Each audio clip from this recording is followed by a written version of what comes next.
خدا باپ اور بیٹے اور القدس کے نام سے آمین۔ بہار کالونی کوٹ لکھپت لاہور سے میں اینڈرو اسحاق آپ کی خدمت میں حاضر ہوں۔ مسیح میں آپ سب کی سلامتی ہو۔ میرے عزیزو، آئیے ہم خداوند اپنے خدا کا شکر کریں جس نے آج کا یہ خوبصورت دن ہماری زندگی میں بڑھا دیا۔ تو آئیے عزیزو، ہم آج کے دن کا آغاز بائبل مقدس میں سے پاک ماں کیتھولک کلیسیا کی چنی ہوئی تلاوتوں سے کرتے ہیں۔ آج مورخہ 29 نومبر 2023 کی مخصوص تلاوتیں۔ انسانی ہاتھ کی انگلیاں ظاہر ہوئیں اور لکھنا شروع کیا۔ ہمارے لیے آج کی پہلی تلاوت دانیال نبی کی کتاب، اس کا 5واں باب، 1 سے 6، 13 سے 14، 16 سے 17 اور پھر 23 آیت سے لے کر 28 آیت تک۔ بال شسر بادشاہ نے اپنے 1000 امراء کی بڑی ضیافت کی اور ان 1000 کے سامنے خوب مے پی۔ بال شسر نے مے چکھ کر حکم دیا کہ سونے اور چاندی کے وہ ظروف جنہیں اس کا باپ نبوکد نصر یروشلم کی ہیکل سے نکال لایا تھا لے آئیں، تاکہ بادشاہ اور اس کے امراء اور اس کی بیویاں اور اس کی زنانیں مدخولہ ان میں پئیں۔ پس سونے اور چاندی کے جو ظروف خدا کی ہیکل سے جو یروشلم میں ہے لیے گئے تھے وہ لائے گئے، اور بادشاہ اور اس کے امراء اور اس کی بیویوں اور زنانِ مدخولہ نے ان میں پیا۔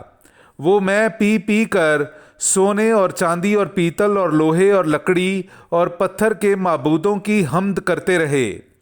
اسی وقت انسان کے ہاتھ کی انگلیاں ظاہر ہوئیں اور انہوں نے شمعدان کے مقابل شاہی محل کی دیوار کے گچ پر لکھا، اور بادشاہ نے ہاتھ کا وہ سرا جو لکھتا تھا دیکھا۔ تب بادشاہ کا چہرہ متغیر ہوا اور اس کے خیالوں نے اسے بے چین کر دیا، اور اس کی کمر کے جوڑ ڈھیلے ہو گئے اور اس کے گھٹنے ایک دوسرے کے ساتھ ٹکرانے لگے۔ تب دانیال بادشاہ کے حضور حاضر کیا گیا۔ بادشاہ نے خطاب کر کے کہا کہ کیا تو وہی دانیال ہے جو یہودا کے ان اسیروں میں سے ہے جنہیں بادشاہ میرا باپ یہودا سے لایا تھا؟ میں نے تیری بابت سنا ہے کہ تجھ میں معبودوں کی روح ہے اور کہ تجھ میں نور اور فہم اور فائق حکمت پائی جاتی ہے۔ لیکن میں نے تیری بابت سنا ہے کہ تو تعبیر اور عقدہ کشائی پر قادر ہے۔ پس اگر تو اس تحریر کو پڑھ کر مجھے اس کی تعبیر بتائے تو ارغوانی خلت پائے گا، اور تیری گردن میں سونے کا توق پہنایا جائے گا، اور تو مملکت پر 3 درجے کا حکمران ہوگا۔ تب دانیال نے جواب دے کر بادشاہ کے حضور کہا کہ تیرے عطیے تیرے ہی پاس رہیں، اور تو اپنے انعام کسی اور کو دے۔ تو بھی میں بادشاہ کے لیے تحریر پڑھوں گا اور اس کی تعبیر بھی بتاؤں گا۔ بلکہ تو آسمان کے مالک کی مخالفت میں متکبر ہو گیا، اور اس کے گھر کے ظروف تیرے سامنے لائے گئے، اور تو نے اور تیرے امراء اور تیری بیویوں اور زنانِ مدخولہ نے ان میں پیا۔ علاوہ اس کے تو نے چاندی اور سونے اور پیتل اور لوہے اور لکڑی اور پتھر کے ان معبودوں کی حمد کی جو نہ کچھ دیکھتے، نہ سنتے اور نہ جانتے ہیں، پر جس خدا کے ہاتھ میں تیرا دم ہے اور جو تیری سب راہوں کا مالک ہے، تو نے اس کی تمجید نہیں کی۔ پس اسی کی طرف سے ہاتھ کا وہ سرا بھیجا گیا اور یہ تحریر لکھی گئی، اور جو تحریر لکھی گئی وہ یہی ہے: منا، ثقل، فرس۔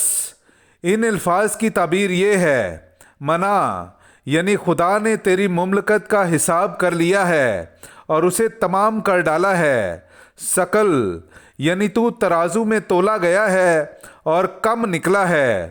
فرس یعنی تیری مملکت منقسم ہو گئی اور مادیوں اور فارسیوں کو دے دی گئی۔ پاک کلام کا پڑھا اور سنا جانا ہم سب کے لیے باعث برکت ہو۔ خدا کا شکر ہو۔ ابد تک اس کی حمد و توصیف کرو۔ میرے عزیزو، آئیے ہم خداوند اپنے خدا کی حمد و تعریف کریں۔ میں آپ کے سامنے پڑھوں گا دانیال نبی کی کتاب میں سے اس کا 3 باب 62ویں آیت سے لے کر 67ویں آیت تک۔ اے سورج اور چاند، خداوند کو مبارک کہو، ابد تک اس کی حمد و توصیف کرو۔ اے آسمان کے ستاروں، خداوند کو مبارک کہو، ابد تک اس کی حمد و توصیف کرو۔ اے تمام بارش اور شبنم، خداوند کو مبارک کہو، ابد تک اس کی حمد و توصیف کرو۔ اے سب ہواؤں، خداوند کو مبارک کہو، ابد تک اس کی حمد و توصیف کرو۔ اے آگ اور تپش، خداوند کو مبارک کہو، ابد تک اس کی حمد و توصیف کرو۔ اے سردی اور گرمی، خداوند کو مبارک کہو، ابد تک اس کی حمد و توصیف کرو۔ پاک کلام کا پڑھا اور سنا جانا ہم سب کے لیے باعث برکت ہو۔ خدا کا شکر ہو۔ ہاللیلویا! سیدھے کھڑے ہو جاؤ اور اپنے سر بلند کرو، اس لیے کہ تمہاری مخلصی قریب ہے۔ ہاللیلویا! میرے عزیزو، آئیے ہم آج کا انجیلی اقتباس سنتے ہیں۔ انجیل مقدس بمطابق مقدس لوکا اس کا 21واں باب 12ویں آیت سے لے کر 19ویں آیت تک۔ لیکن ان سب باتوں سے پہلے وہ میرے نام کے سبب سے تم پر ہاتھ ڈالیں گے اور ستائیں گے، اور عبادت خانوں اور قید خانوں میں لے جائیں گے، اور بادشاہوں اور حاکموں کے سامنے پیش کریں گے، اور یہ تم پر شہادت کے لیے آئے گا۔ پس اپنے دل میں ٹھان رکھو کہ ہم پہلے سے فکر نہ کریں کہ کیا جواب دیں گے، اس لیے کہ میں تمہیں ایسا کلام اور حکمت دوں گا کہ تمہارا کوئی مخالف سامنا کرنے اور خلاف کہنے کا مقدور نہ رکھے گا، اور ماں باپ اور بھائی اور رشتہ دار اور دوست بھی تمہیں گرفتار کرائیں گے، اور تم میں سے بعض قتل کیے جائیں گے، اور میرے نام کے سبب سے سب لوگ تم سے کینہ رکھیں گے، لیکن تمہارے سر کا ایک بال بھی بیکا نہ ہوگا۔ اپنے صبر سے تم اپنی جانوں کو بچائے رکھو گے۔ پاک کلام کا پڑھا اور سنا جانا ہم سب کے لیے باعث برکت ہو۔ خدا کا شکر ہو۔